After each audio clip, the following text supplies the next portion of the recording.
What's that for, Jake? Why do I clap? That's right. That's right. Jake's here. Good.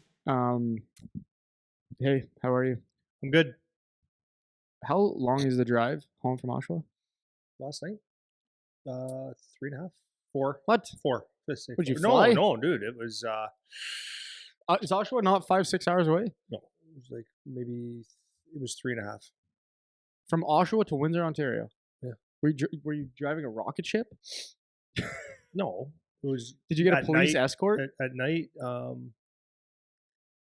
We looked at I think it was 3.5. Yeah. Were you It speeding? wasn't. Well, a little bit. No, not crazy. Not crazy? No. I Am I out to lunch? Listen. No, I'm not giving you a life lesson here. I'm just saying there's a point where you could speed, like ridiculous. And I shouldn't say never. That's a bad thing to say. Never, you never say never. Don't always say always. Now, I try not to get too aggressive on the road because something quick, I want to react. So I keep it. This might be a big deal. I try never to go over 127. Is that okay? So American listeners, 127 is not miles an hour; it's kilometers. Just so you know, because that's fast. But yeah, I never try to go faster than that because any deer comes out. Yeah, man. For sure. Deer comes out. That's a heavy hit. If 125 is too, I just find like that's the threshold where it's like you can get yourself in some serious trouble. Yeah, and I think you know what I mean. I don't know if that's a good number, but it's a little faster. But it's where you're comfortable. Yeah. Anyways, it's 3.5 hours is what it took. Maybe I'm wrong, but it said 3.5 hours on the Waze that we use, and I got here in about 3.5 hours. So I think that's a pretty accurate calculation. Do you enjoy the drives? Do you enjoy long drives? Yesterday I loved it because my wife said, you mind if I take a nap?" So I didn't have to listen to talk. And I threw music on. That's why it was the best ride. She got up 5 minutes before we were home, and I said, "Quickest ride ever, hon." I just went through favorite tunes. Just loved it. Generally speaking, though, do you like the highway drive? Or No, I hate it. Really? Hate it, especially at night. I cannot stand driving at night. I don't really like driving. I'm not a highway guy. No, I'm done. I'm sick. I've got a lot of experiences in my life. Driving on the highway is not something I love anymore. I like the experience of drive. I like the car ride experience. Yeah, if you're not rushing. I'm done. Yeah. I don't like I've driving had a pair of shoes on. Think of my mindset this weekend. Pair of shoes on since boots since Friday. Okay, let's talk about this. So when I go on a long highway drive, I normally bring flops. I just didn't put them on. So okay, because I'll wear them to drive, and then I'll put my shoes on when I get where I'm going.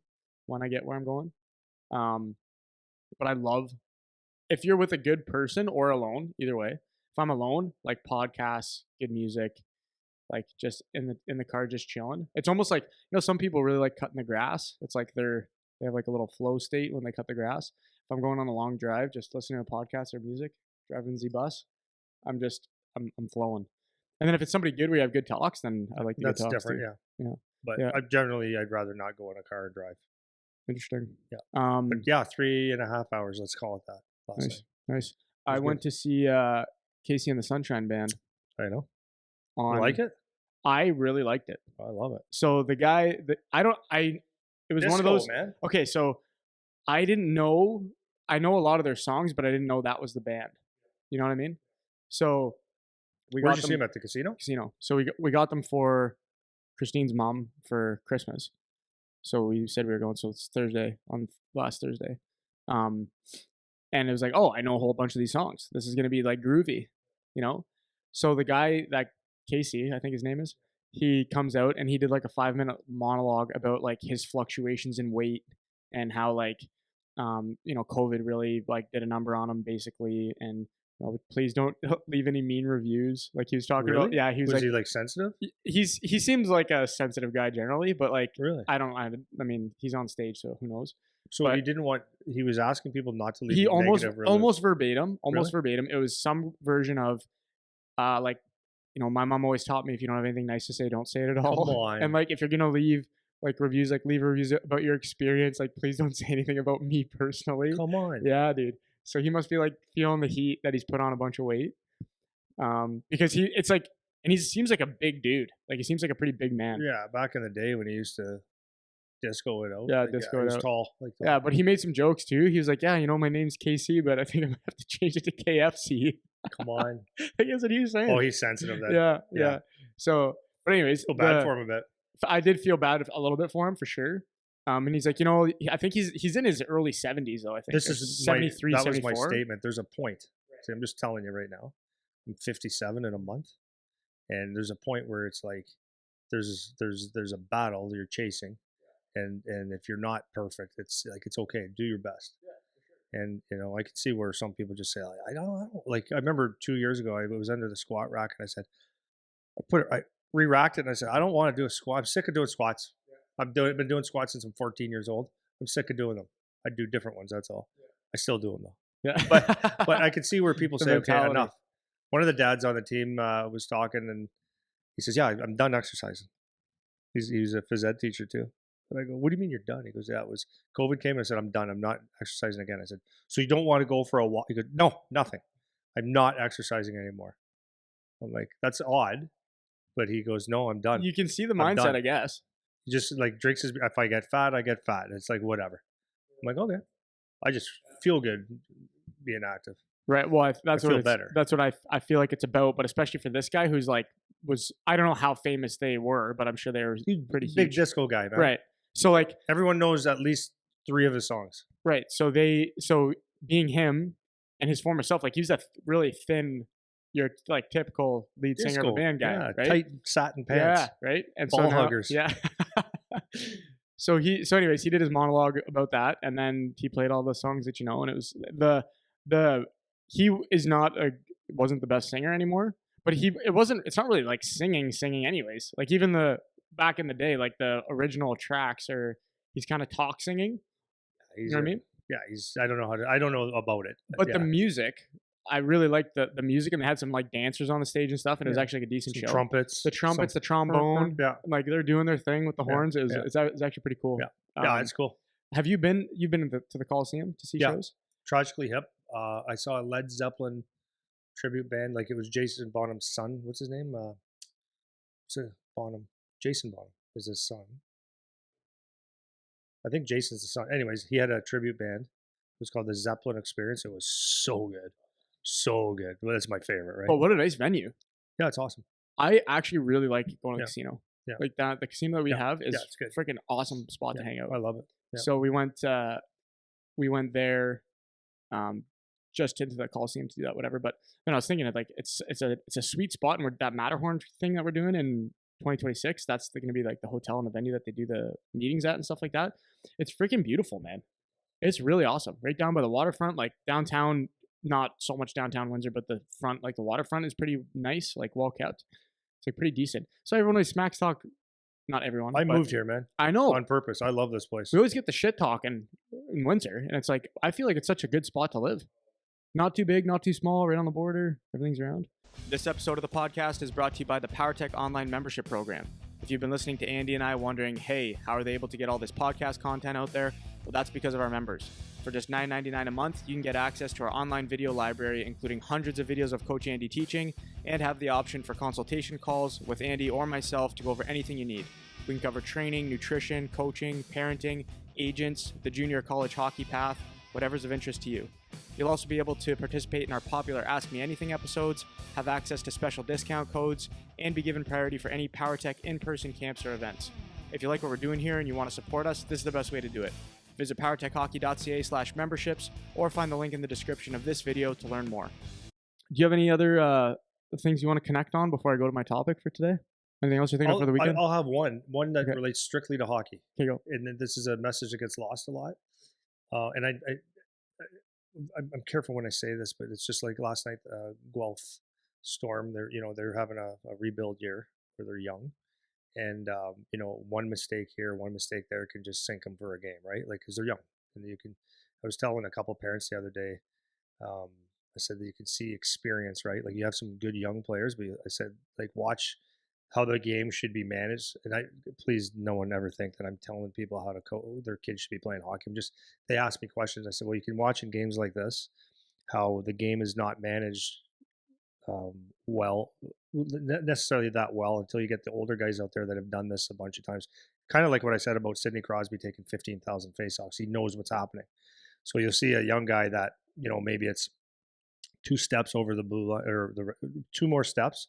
He gets the red line for a dump in, and it's like they're still young, and it's like it's an ice, or it's just managing the puck. Like instead of putting it here, it's like you didn't get any air under it, so now it's the guys can knock them down, or keep it in the zone, or dropping a pass back, or just not understanding the importance of you're up 3, keep it deep, all that kind of stuff, right? Whatever, right? Like all these little things that manage the game.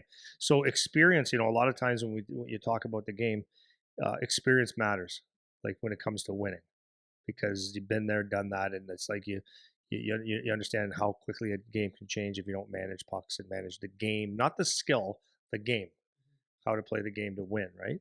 And then it was just I was watching last night, and they played a first place team, and they won, and what it was is like every front, like forwards, D, goaltending, everybody was in sync.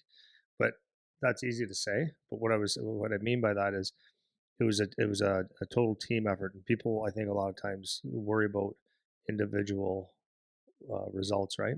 But when the team is actually in sync, playing as a unit, right? That the D are doing the D job to the forwards, the goalie's handing off pucks nice, stopping the ones that he needs to stop, and like everything working together. It's just nice to see. That's a team win, and that was a really nice team win the other night. So I was just watching, because we have our own teams here, and it's like I don't know if kids really grasp. It's hard grasp what a team is, because not everyone, but individual success is like makes you feel good, and rightly so, right? If you score a couple, or if you do something individually that stands out, that's awesome. But it's the team aspect that's going to help you win, and I don't know. It's just nice to watch a team effort, and when everybody's on the same page, it shows you. That's why you'll see a lot of times when a game's being played, you'll see a team that has no business winning win, because it might have been just a total team effort, and hardworking kids that play the right way versus um, a talented group. Like talent is still so scary because if you got a lot of firepower, that could always be scary. But if you can negate that and just play a team game, it's interesting to watch. It's nice to watch. Yeah, maybe kind of related, maybe kind of not. As you're thinking of that, I had both football games on yesterday, conference finals. So it was Philadelphia and Washington on the one side, and then it was Kansas City and the Bills. So Washington beat the Lions last weekend, which they weren't supposed to, and Philly absolutely crushed Washington. It was like 50, like their quarterback and running back weren't even playing the final several plays. Like they took them out of the game because it's like the game's over, so it doesn't matter, right? That was one game. The Kansas City Buffalo game was crazy. It was so tight that everything that you were just talking about with experience and managing the game and all this stuff, it was fully on display between these two teams. That should have been, maybe, I guess, like Philadelphia. I don't know football, everyone, so just relax. But like I don't know if a better matchup is Philadelphia, Kansas City, or if Buffalo, Kansas City should have been the Super Bowl game. Right. Because like it was unreal. Well, they said that both those teams like basically do not turn over the ball. No. So this was my whole point is it ends up coming down to when they're that good and that high level, it's who makes less mistakes. And this is what they talk about in the Stanley Cup finals and whatever. It's like everyone is so good at managing the game, executing plays, all this stuff, that it comes down to who makes less mistakes. So even like Buffalo in the game, they turned the ball or almost turned the ball over twice, but then they recovered the ball. And they were saying that all year, I don't think, I might be wrong, but they were saying, I don't think they lost one turnover. So like if they dropped the ball, they recovered it every time. Like they didn't lose one turnover battle, right? And like it comes down to stuff like that. So there was a play at the end of the game or towards the end of the game, it was Buffalo's last possession, 4th and 5, 2-minute warning of the fourth quarter, and they're down 3. Buffalo's down 3 points. So there's 2-minute warning, 4th and 5. They got to go for it. So they go for it. What's the quarterback's name for the Bills? Josh Allen. He scrambles out of the pocket, got all kinds of pressure coming, just ends up slinging one downfield. Oh, I think I saw the highlight. He was running. He had to run backwards a little bit. Right? Yeah. Throws it, and like somehow got it to this guy. Right, the guy it was a difficult catch because the guy was kind of running this way. I needed to kind of stop and go back to grab it, but it hit him in the forearms, and he drops the ball. Didn't catch it, and then that was it. Game was over. Right? So they turned the ball over on downs. That would have been a first down.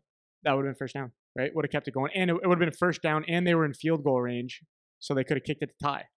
Hit him in the forearms, and he didn't catch it. And like everyone's kind of like, he probably should have caught it, even though it was like a tough, kind of had to step back to get it play. My aunt had ball should be my uncle. Yeah, right.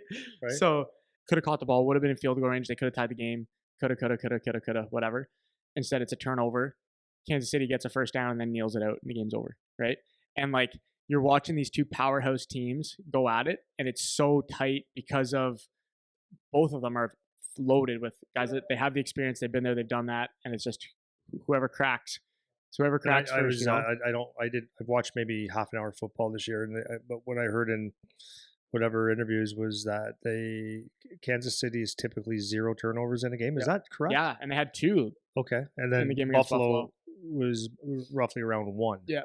So it was like whoever turns the ball over is probably going to lose, and that's basically what happened. Basically, and so it didn't end up being like off of like fumbles or anything like that, but it was that tight of a game where it was like you're just waiting. Somebody, if someone doesn't drop the ball, it's gonna just be back and forth and back and forth and back and forth and back and forth, and it's like it was. So, anyways, it was while you were talking about that, it was reminding me of just watching these two teams like super experienced, the highest of the highest level in this sport, that everyone's just going crazy, and then how these guys can deliver under pressure and make big plays and do these things and lock it down. And then even like I don't know what position it was. I don't know if it was a corner or whatever, but on Buffalo, he got a concussion, so he had to be taken out of the game, and they put someone in who's not as experienced, and then Patrick Mahomes is just drilling on this guy, just drilling, picking on him, exposing him. Yeah, just this picking is on a him. weak link. Several plays, like picking on this guy, right?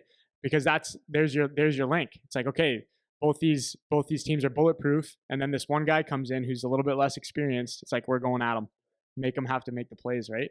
So it was pretty interesting to watch. But I know I can't believe how into football I'm getting now. You want to talk about a team sport? Like the quarterback is only on offense, right? It's like you have to fully rely on your defense. If the defense sucks, if the defense sucks, you never get the ball, right? So really interesting. But anyways, so on the weekend we were chatting. One of the guys that works with us got a text from a Division I coach, and he was saying he was at a game and he was just making some comments and conversations about the parents that he was next to in the stands. So I don't know if this for you, I know a lot of coaches like to watch along the glass. Not everybody, but a lot of them like to be in the rink. Like they like to be involved with the crowd and at the glass and hearing the game and all this stuff. I know we watched a couple games with some OHL scouts they like that. They want to be right up against it and whatever. And so there's a lot of times when you're playing at these like higher end showcases with better teams and whatever, where these people are watching, they're in the crowd, right? Like the scouts are in the crowd, the coaches are in the crowd of these schools or whatever. And so this guy was at one of the games, and he was saying that a couple of the parents that he was next to were just absurd. That was the term. He's like, they are absurd. And why? And he's like, well, like they're yelling and screaming and swearing and just making asses of themselves basically in the stands.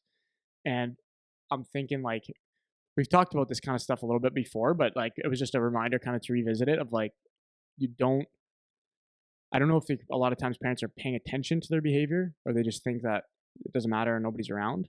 But like how that can impact what the thoughts are that or the impression that you're leaving with schools, with scouts, with coaches, and what that can even do to your kid, right? So it's like, if you could have the best kid ever, and if mom's a lunatic in the stands, and the coach is like, walks out of that game, all he could think about was this lady screaming next to me the whole time I was trying to watch the game. What does that do to your team? What does that do to the kids that are on the team, and how that actually could have a legitimate impact in whether or not that coach wants to come watch another game? You know what I mean? So I guess just general thoughts in that realm to start, and then we'll go from there. Your first question with that is like, what are people unaware? Do they not care or whatever? Like, what would make a parent go like that off the charts? More or less, right? Yeah, more or less. So right? one of the I'm not trying to be funny here. One of the questions is, how many beers did he have that day?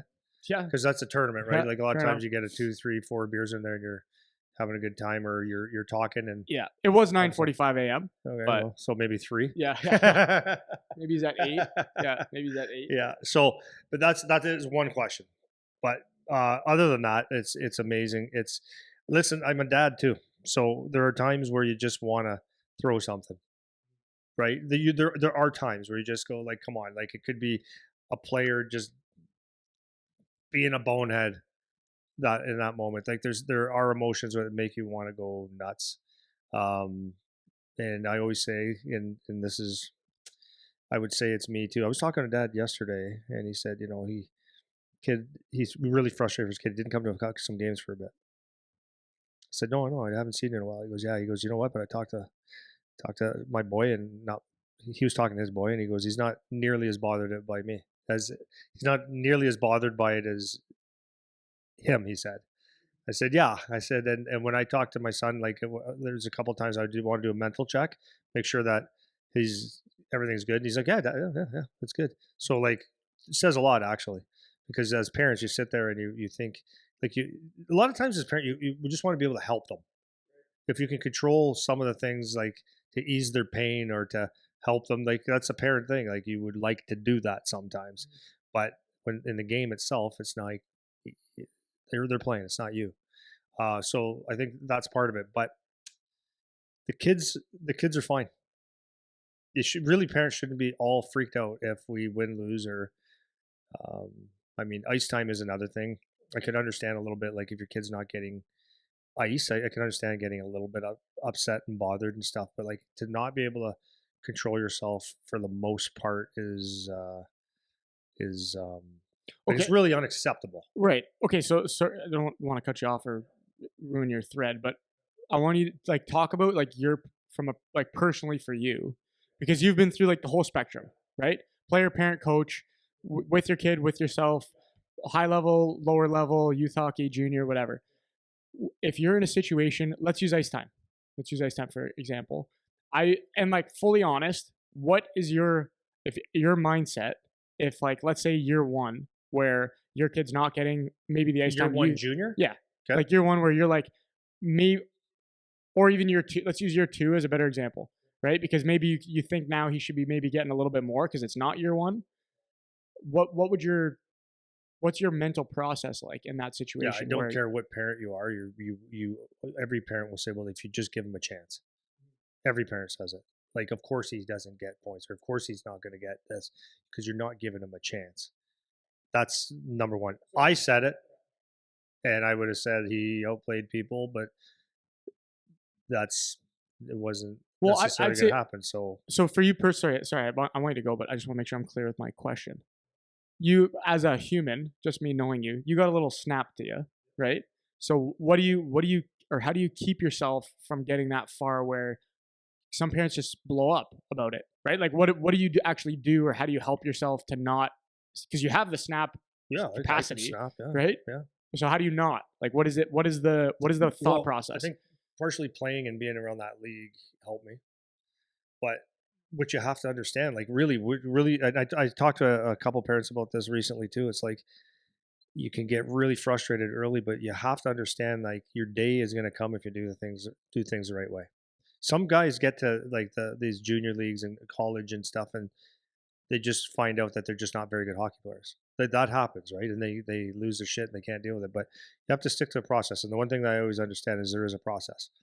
A 16-year-old kid going into the CHL or a freshman going into college. I don't know those terms very well, but freshman's a rookie.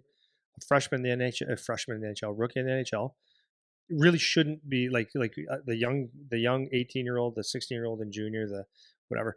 They shouldn't be dominating typically. There's a lot to learn at those levels. So I just knew that there was a process. That's for me. I just knew that. So there was times where I felt the process was um, well, definitely not on my terms all the time, or my son's terms, or other people's terms. Like sometimes there's a I'm gonna use a probably word incorrectly, but metro. I don't know. What? What's the word? Oh, I don't know.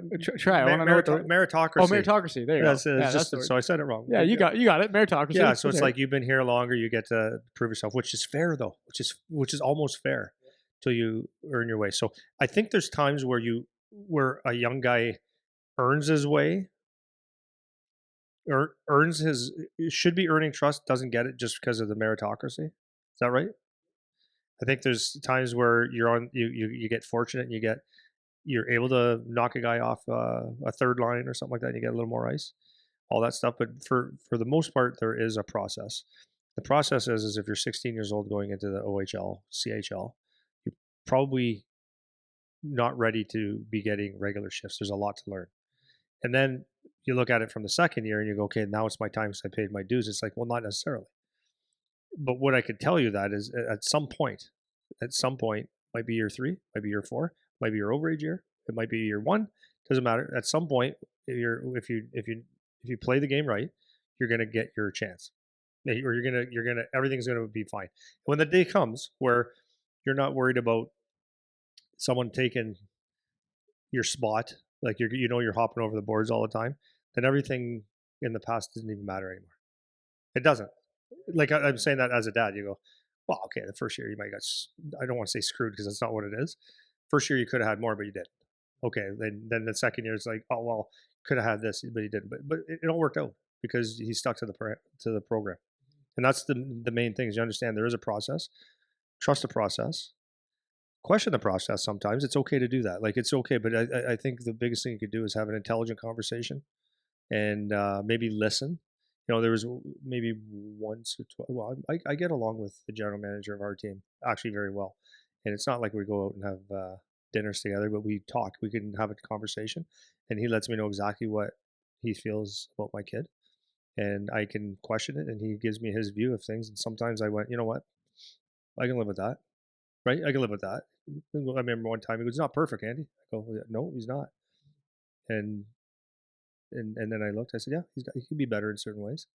And he laid out a couple things that, like in his first year or two, that like I would like to see him do this a little bit more. One was maybe even the taking the extras that were there. He goes, if he probably should, and that was just a suggestion.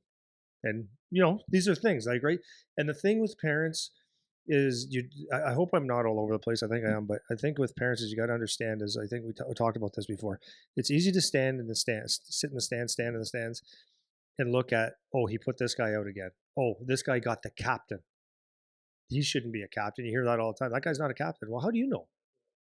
When did you run the dressing room? What do you see the warm ups? What do you see in the dressing room? What do you see on the ice sheet? What do you see in practice? The behavior, the talk. Like most parents don't know who the captain should be. And then when they're making maybe your son is sitting or not getting ice time, it's like okay, but maybe ask questions. Like there might be reasons why he's not playing. Maybe the coach is an asshole, but and also maybe your son is not listening. Maybe your son is not doing what he's told to do. Maybe your son, like all those different things, you can go down a lot of rabbit holes. So, anyways, my thing is like there is a process. Do things right, and typically that process will work itself out. Now, having said that, there's gonna be a lot of people that have had their kids because I've got a lot of parents that have had their kids go through the OHL or whatever high end hockey when they're pursuing hockey, and they're so bitter about it. They say it's all bullshit, it's all politics, and it's like, but it's not, but it's not, but it's not, it's not. There, and I'd be ridiculous to say like there's not ever any, right? Because you'll see sometimes it's like okay, I see a sort of connection here, that, and the other thing, but at the end of the day, if you're a good hockey player, you're gonna get where you need to get to. So now, going back to the original sitting in the stands, I really don't think people understand, and maybe it doesn't matter, but if I want to represent, if I'm wearing the BioSteel logo, I want to represent that the best that I can. Whether I'm a dad, a mom, I can't be a mom, but a dad, a player, a coach, well, I could. But I want to, I think it's important that you represent it properly. I don't care if you're a dad and you're not playing and who gives a shit because you are representing a group of things. You're representing the future of the program. I know it sounds like okay, guy, but you are. You actually are. So if you walk around and you're just a mouthpiece and you're swearing and you're just like arrogant and have something to say all the time, like it rubs people the wrong way. It can. So if your son happens to be a decent player and you're sitting beside that college coach or in that vicinity and he keeps looking like settle down, man. It's like that is not a good message. Like it's not a good message, obviously. And I think as an adult, you probably should say like, okay, maybe I'm out of control. Because anyways, I don't know because what. Well, it's okay. But No, that's yeah, fine. go ahead. So my message is always as the parent, don't make yourself a factor. Like, do yourself a favor and don't make yourself a factor because people talk about the parents all the time. But if we kind of take a step back from the junior situation, now put yourself in youth hockey, AAA, AA, whatever parent, where it's like, okay, now it's not junior. Now it's like you're paying your dollars to be on this team to play, and same situation, right? You don't have maybe you're not getting the opportunity you think that the kid should get, even if your kid's a lower end player and you know that they're a lower end player, right? It's still like okay, like I'm still paying. And Yeah, still there's yeah. certain expectations. It's 3 It's lines, like man. yeah. So It can't be that bad. It shouldn't be that bad. it shouldn't be that bad. So put yourself in that with that perspective now on like what is your parent or walk through that situation as a parent, I guess, if you're in that situation where you don't really think your kid's getting the opportunity they should get and how you manage that mindset from the parenting perspective now Yeah. watching that. For me, it's not panic. It's like, okay, well, like if depending on the age of my son or daughter, I'm going to have a conversation. Either he's going to have one with the coach initially, or I'm going to have one with the coach initially, or we're going to go in together and just have a conversation with the coach. Ask for that calm. It's nothing to lose your shit about. And just say, can we talk to you? And just calmly, just say like, okay, we're just as you said, I just maybe my son's not the best player on this team, and I'll give you that, and maybe he is, whatever. I'll give you that, and but I just is it necessary that he never gets on a whatever your complaint is, and just talk about it, and then give the coach a little bit of leash and say maybe you see things that I don't see, but in order to um, you know, empower the coach a little bit and say like, is there something that he can do better to get more? But make it known that like, yeah, I mean, we didn't pay X amount of dollars so that we can watch someone else play all the time. But then as a dad, like I don't think I would have put myself in that situation because that's where you might want to look at your child and say like, does he really belong at this level? And what good is it to be like we talked about last week, the supporting staff for someone else? Right? Is it that important to you? Is it that important to the kid to be playing on the AAA team or whatever level it is? Who's it more important to?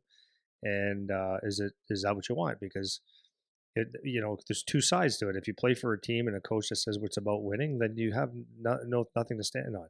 That's his choice, right? Not I don't think it's the right choice, but if he just wants to play to win and your son happens to be on the third line and he doesn't get a whole lot of ice, it's like you knew that going in. If you knew, then you're making a choice, right? And if it's about development, then that's a fair question. But it's definitely a conversation, 100%. So we're kind of a little bit off what I want to talk about, but I still want to stick with it. Because now we're kind of talking about like if the reason you're going crazy as a parent is because of the coach is kind of like where we're at right now.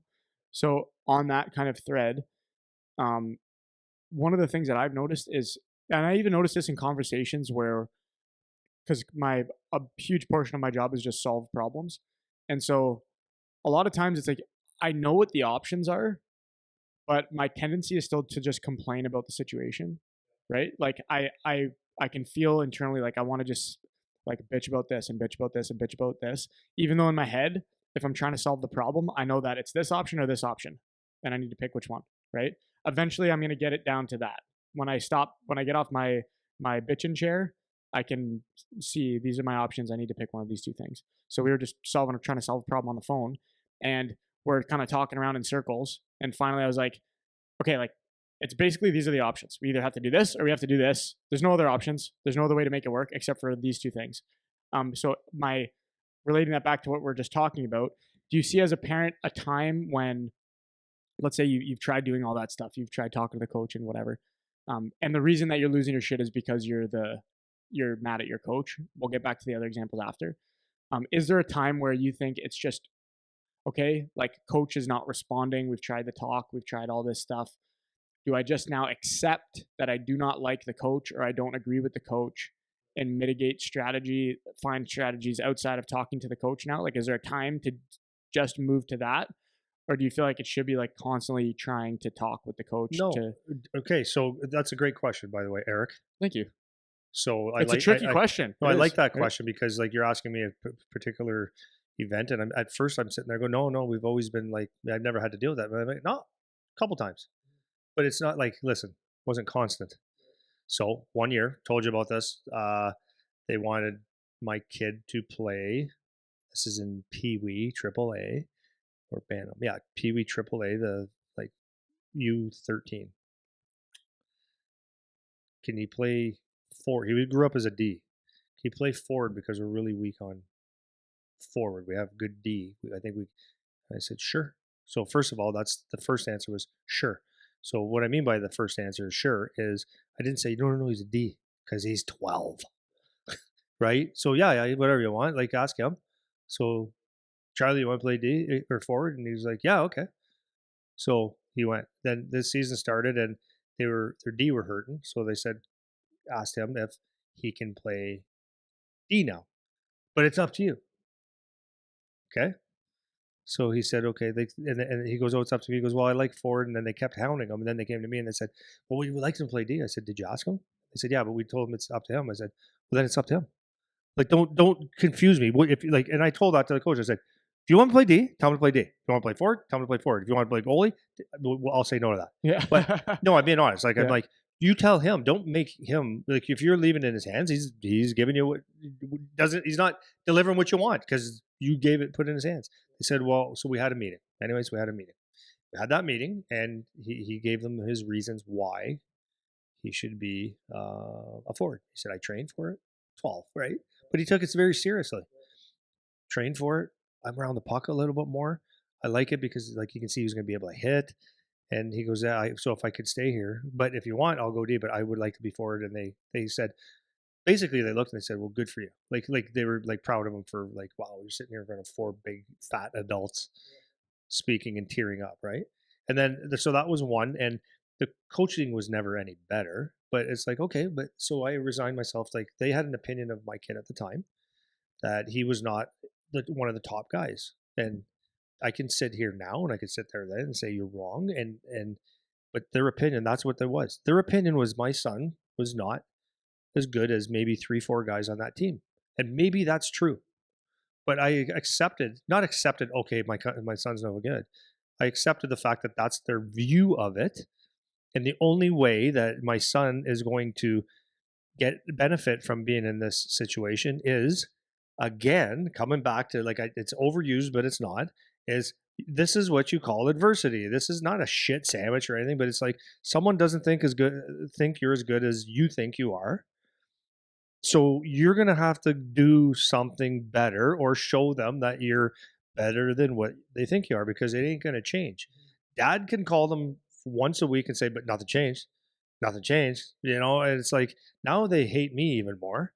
But they probably don't like me at first anyways because I actually know the game. And I'm a little bit of a threat to them, right? And that's just the truth.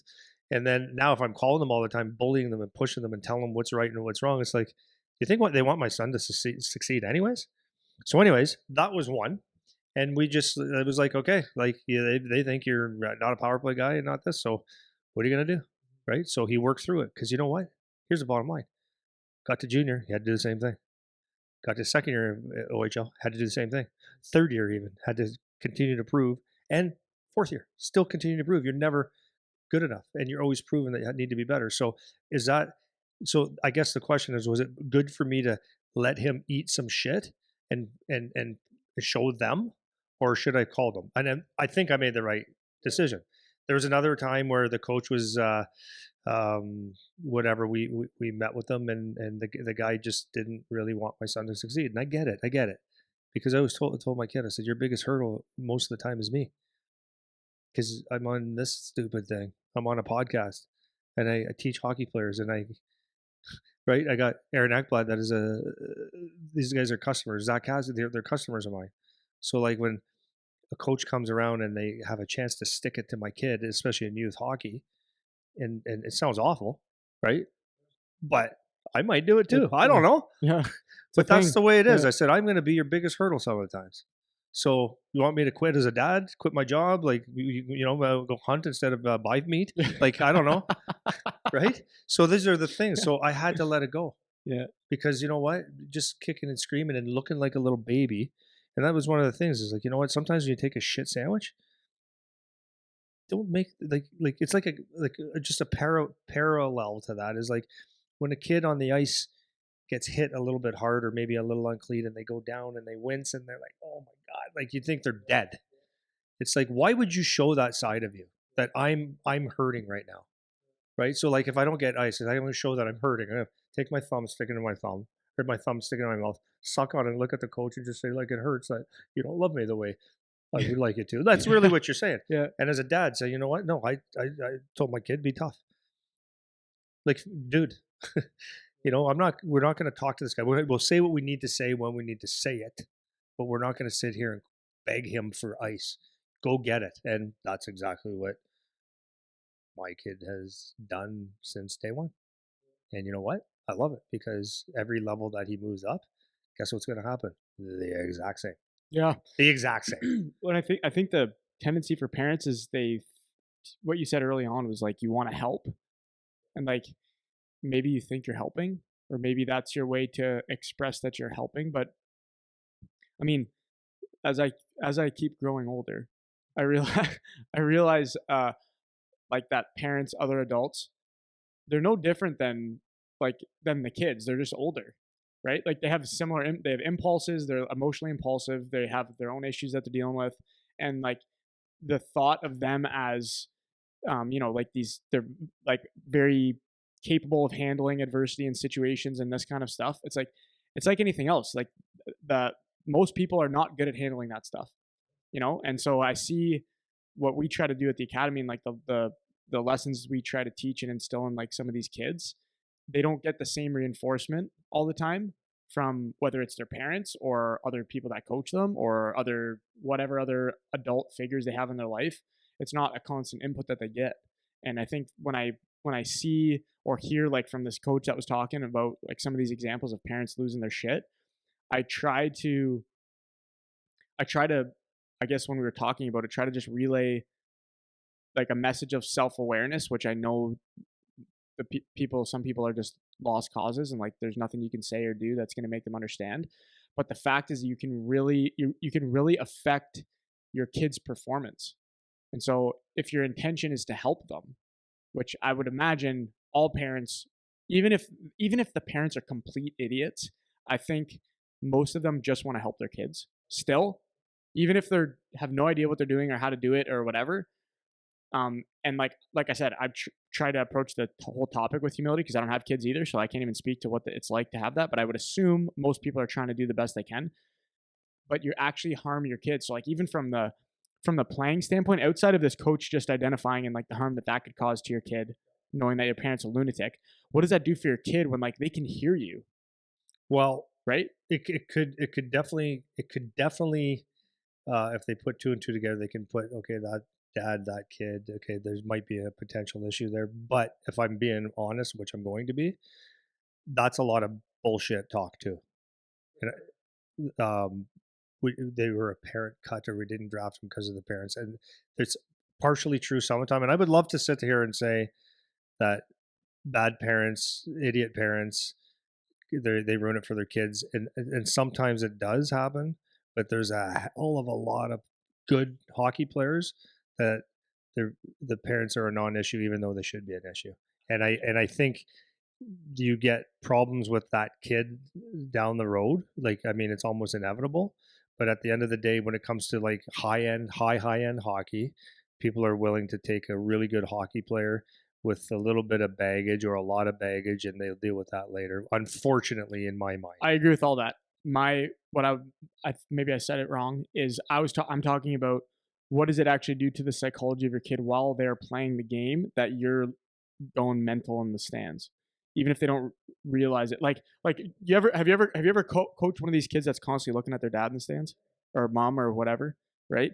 And like I was one of those kids. Like, and my dad wasn't losing his shit in the stands by any means, but it was just something I was inclined to do. Like, I would like do something and I'd be like looking for my dad in the stands, right, to see if he's like approves or doesn't approve, or if he has good body language or bad body language in the stands, right? Because that's what kids do. And like, if you're someone who is constantly like, it's so funny because sometimes even just on the bench, if I'm scanning the stands, you see the parents and they do the this, or they're yelling at the ref or like or whatever. I just am putting myself in the position of the player where it's like that your parent is doing that, or you hear someone yell from the crowd and that's your dad or your mom, and like the pressure and expectation that even if it's subconscious that it puts on that kid to perform to some degree, it's like that's more the realm that I'm going into, and like it makes it harder, or it can. I don't want to speak for Yeah, every kid, but I don't know 100% if it does. I mean, it would make sense that it would be something that a kid doesn't need to deal with or should have to deal with, or would be a positive thing. But then, what kind of environment do they come from? I'm not saying everyone's an idiot, but I'm saying like they come from that whiny, complaining place all the time. Maybe that's just normal. maybe. You know what I mean? Like Like I I don't don't know. know. I I don't know. remember I can't see it being a beneficial. I for sure remember, and like my dad wasn't crazy by any means. My dad was really hard on me, but he wasn't crazy. And it was definitely harder to play when my dad was watching than when my mom was watching. I remember that as a kid. Like from the time I was like 7 until I was probably like 18. Like if my dad was watching, it was harder to play than when my mom was watching because I could feel the judgment. Yeah. Like I could legit feel the judgment from Yeah. the ice, even if it wasn't outward. Like even if, because like I said, my dad never did nothing in the stands, but at least that I could tell or see. Like he wasn't a parent losing his shit. No parents would ever talk about my dad like he was crazy in the stands or anything like that because he was not. It was just like our conversations about sports and life and whatever. Like I could feel the pressure of that when I played, you know? And my dad was mild. That was just from our own internal conversations at home and like um around sports in general, whether it was hockey, baseball, whatever I was doing. And he was not crazy. I if I think about some of these parents that you see in the crowd, and like if that was my dad or I don't even know what I would do. I have no idea how that would affect my mentality. Just like one of the things I think about when that is like I always say, talk is cheap, right? You speak so loud I can't hear what you're saying because your actions are doing something totally opposite, right? So that's one of the things I think. Talk's cheap. You can talk positive to your kid. You can do whatever, but if you're like you're visibly losing your stuff, and your body language as a parent is all over the map, then it's probably not the best thing for your kid, and you're giving them a mixed message, right? So, but I got to be honest. This year, and I would say a little bit last year, I had moments.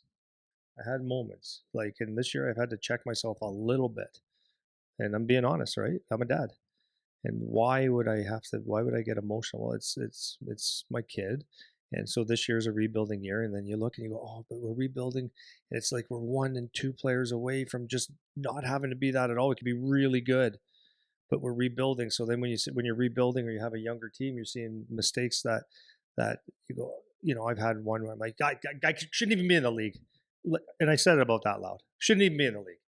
Well, that's not really the best thing to say in Yeah. public. Yeah. Right? Yeah. And maybe there's 5,000 people and I blend in there, or maybe I don't. But that's not a great thing to say. And it's like, but I do, my wife will give me the A. And then I say, well, just don't stand with me then, which is a really nice, intelligent thing to say too, right? Yeah. But I do say it because you know how I am. Like I talk the way I talk. But anyways, like when I say like something like, the guy can't be on the ice right now. Like he shouldn't be in the league right now. Like, and I'm always by myself, but it's like I say it loud enough that maybe someone else hears it. That's probably not good. That's not like, who the hell am I? But like my other side of that is like, where does that come from? That's the big question. Where does that come from? And it always comes down to what? Selfish. Selfish. Because at the end of the day, if the Guelph Storm go 0 for the next, they've got 24 more games left. If they go 0-24, it does not affect my life really. George Burnett's the GM. The ownership group's the ownership group, and Corey Stillman's the coach. They're the ones that should be emotionally worried about if they win or lose, not me. So what is it that I would be emotional about, well, it's okay. So I'm the perfect guy here, but I care about my kid. I want my kid to be in an environment that everything is perfect for him. And losing is not perfect. And I'm not saying they're losing all the time. I'm just saying, like, being more on the losing end on a rebuilding team is a lot tougher to watch when you know, for example, maybe, maybe at this point of your career, you're watching your kid and it's like he should be putting up points, but like he's on a third line. Let's say, I'm not talking about my kid right now, but you're on a third line right now. And it's like, but we need you to check.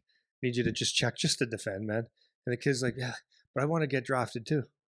But that's where it all comes from, because we all want our kid to be a first round pick in the NHL. We want him to be have everything done easy and all that stuff. And but your team needs this, so that's where the frustration comes, right? It's like, well, if that guy would have just clear the puck, it's not in the back of our net, or we're not hemmed in our own zone.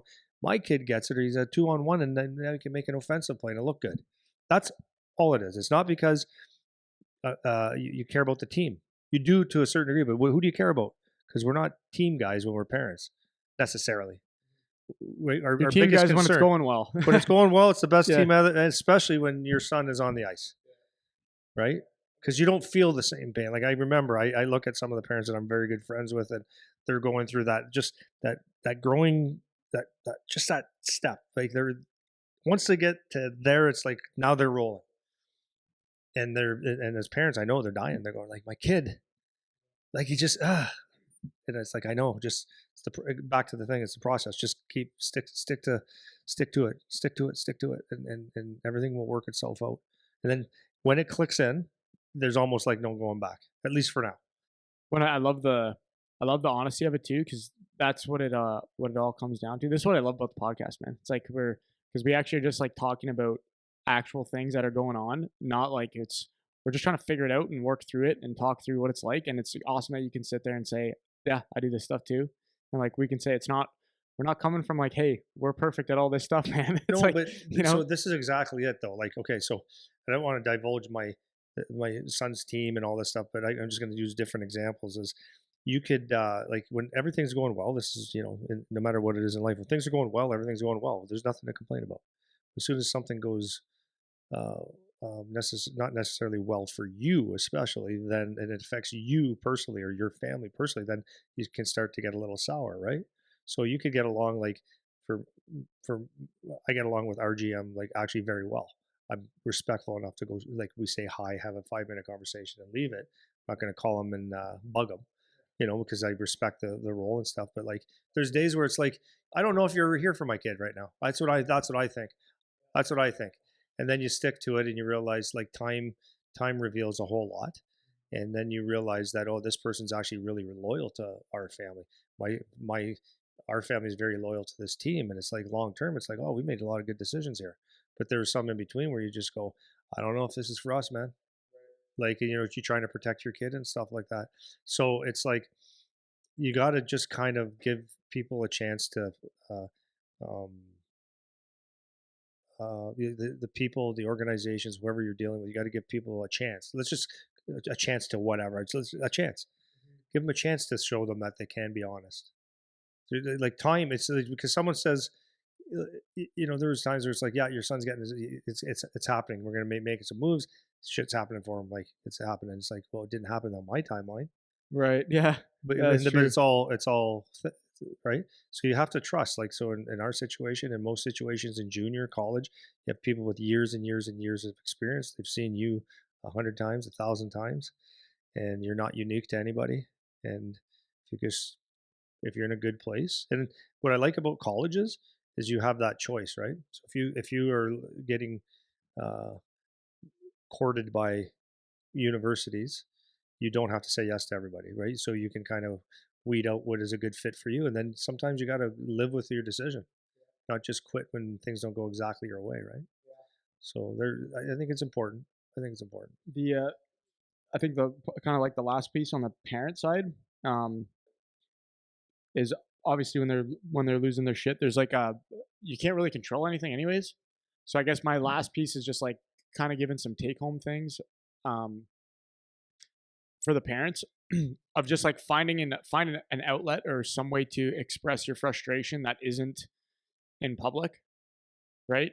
and I mean, hopefully isn't harmful in private either, but especially in public, like it's one thing to have a closed private conversation with, like, for example, for me, like when I'm with my family, for example, if I am running my mouth like an idiot and saying stupid things that I don't mean and not really thinking much before I talk and all that stuff, that's like a safe place I can do that and not actually do some serious damage. That's the difference between a private and a public conversation. When I'm in public, though I still try to stay as honest as I am in private, there's a way to express what I'm feeling that is appropriate and not going to be damaging to other people, because you're navigating egos anywhere you go, you know? And so for me, like, I think the biggest thing is like when parents are in the stands, if they're yelling at the refs, if they're yelling at the coach, if they're yelling at whatever, it's like, how, like, has any ref ever changed their mind because you yelled at them? Like, never, right? And you just have to know that, right? Not gonna help, not gonna be. Even we were on the bench, like one of our games, like one of our coaches was like yelling at the refs, and I was like, dude, and I fully disagreed with the call, and I was pissed about the call. It's like, doesn't matter, it's on the board. We got to kill the penalty. What are we gonna do, right? Nothing we can do. Move on, you know. And I think that's kind of my take home thing is to get a text from a coach of a Division I school about like their impact leaving leaving a game is the parents were crazy. Not anything about the game, not anything about the team, It's not got to anything be about pretty the players, extreme unless he does it to everybody. right? So it's like that's something to think about, to really really think about for some of the parents. And I know there's a lot of people that would listen to this podcast that are probably a vocal parent. Like really really think about that. You know, really think about that, because it's not just a pretend thing about people are paying attention to who's in the stand and what's going on. It's like that coach may never go watch that team again because of that experience, you know? And like, how stupid is that? To your point earlier, if you're a really good player, ultimately, is it going to affect you if your parent is losing their shit in the stands? Probably not, because if you're really good, you're really good, and that usually trumps all. But if it ends up taking a point away, why would you do that? You know, why would you do that? And I think that was my kind of take home from after having that conversation was just like, one, negative impact you're having to whatever your team and all that stuff is fine. The negative impact you're having with your kid. And then two is like actually affecting your kid's performance because you're losing your shit, even if the kid doesn't even know that it's affecting their performance. Because even like when I was a kid, if someone would have asked me like, how does like the parents being there impact my playing, I don't know that I would say it mattered.